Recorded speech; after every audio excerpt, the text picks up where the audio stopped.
ઉત્તર પૂર્વના બર્ફીલા પવનોથી ઠૂંઠવાયું ગુજરાત. નલિયા 6.5 ડિગ્રી સાથે ઠંડુગાર. અમદાવાદમાં પારો ગગડ્યો.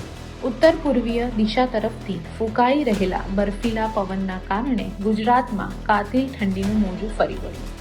નલિયામાં 6.5 ડિગ્રી સાથે સૌથી નીચું તાપમાન નોંધાયું હતું. આ સાથે અમદાવાદમાં પણ 13.7 ડિગ્રી તાપમાન સાથે ઠંડીનો ચમકારો જોવા મળ્યો હતો.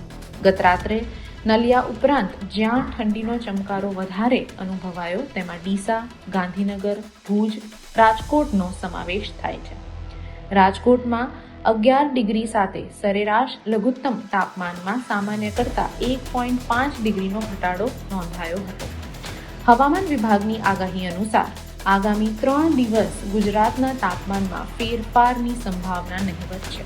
બીજી બાજુ અમદાવાદમાં ગત રાત્રે 13.7 ડિગ્રી સાથે સરેરાશ લઘુત્તમ તાપમાનમાં સામાન્ય કરતાં 1.5 ડિગ્રીનો વધારો થયો હતો. છેલ્લા 4 દિવસમાં અમદાવાદના લઘુત્તમ તાપમાનમાં 6 ડિગ્રી જેટલો ઘટાડો થયો છે. આગામી 3 દિવસ અમદાવાદનું લઘુત્તમ તાપમાન 15 ડિગ્રીની આસપાસ રહેવાની સંભાવના છે.